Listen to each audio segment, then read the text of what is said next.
G'day, my name is David and I love my garden. Got a garden update. Yesterday, 22nd of March, here in Melbourne, we had a big hailstorm come through. Blew through, a heap of water came down and a heap of hail.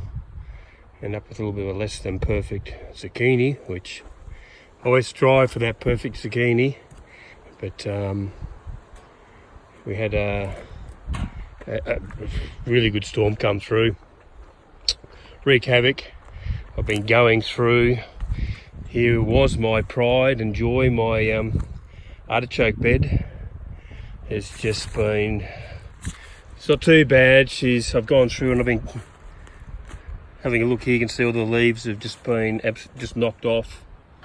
More like an artichoke salad. Carnage here everywhere, but these guys will bounce back. It just absolutely shredded them.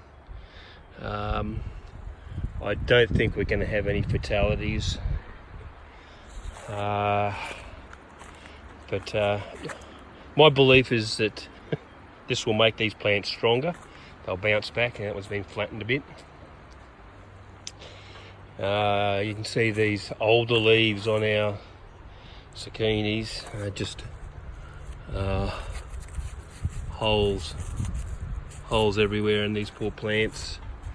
Some broken tomatoes, a lot of fruit knocked off on the ground, but still some fruit there. All these leaves just been knocked off, smashed. Golden nugget pumpkins.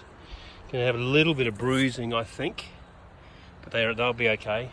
They'll still be good. Poor eggplants. Wow, looks like it's just been hit with a shotgun. A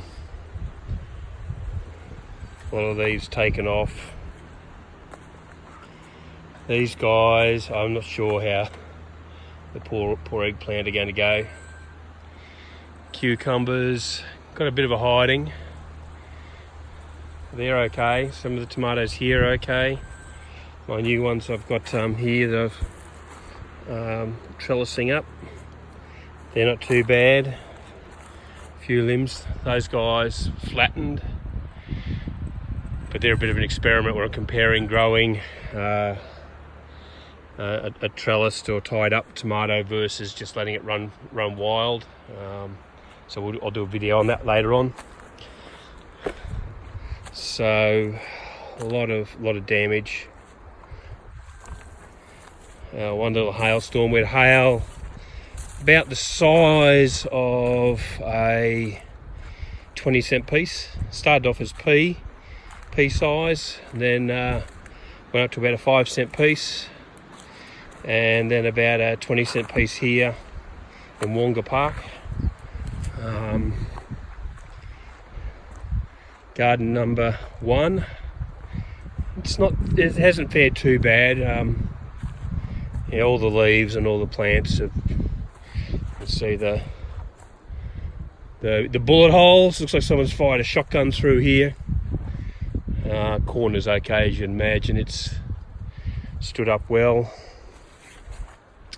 Our corn has come along a long way since I did the Veggie Patch number 1 video.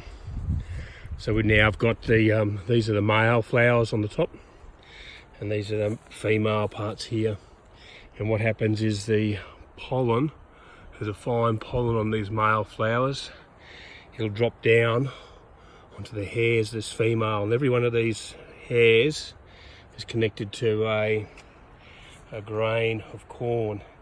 You literally have to get pollen on every one of those hairs in order to get properly formed corn.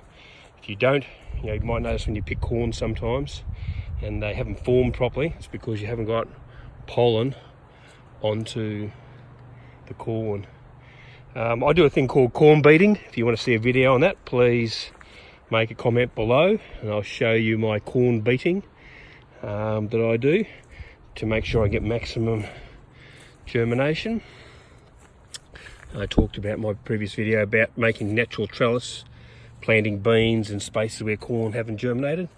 So you can see here, now my little bean is climbing its way up this corn, and I'll be picking beans off of that.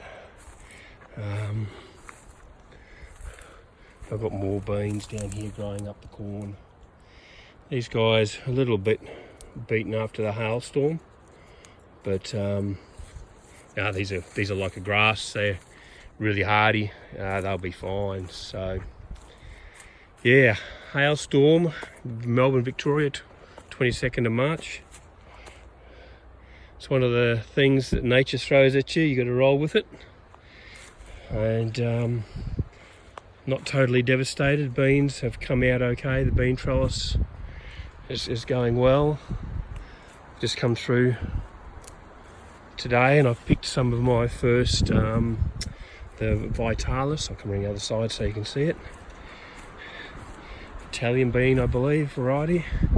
This one here is a bit too young to pick, but they form beautiful, big, flat, tasty beans, and really good. We've got some of my wax beans, I call them. They're a white pale bean. These are really good producers, high volumes. These few plants here will produce so many beans, we won't be able to keep up and eat them. We end up blanching them and freezing them, and if you do it right, it's as good as when you do eat them, 6-12 months later, it's as good as the day that you picked them. So yeah, garden update. Please like, share with your friends. If there's anything particular you'd like to see me do a video on in this garden, anything of interest, any questions, please make a comment below. I'm going to make a video the next week, maybe even tomorrow, on artichokes and how to split the pups. So there's a plant down the back here, how to take the pups off the main plant and then transplant it so you get more free plants. If that sounds interesting, please like, share and comment. Thank you.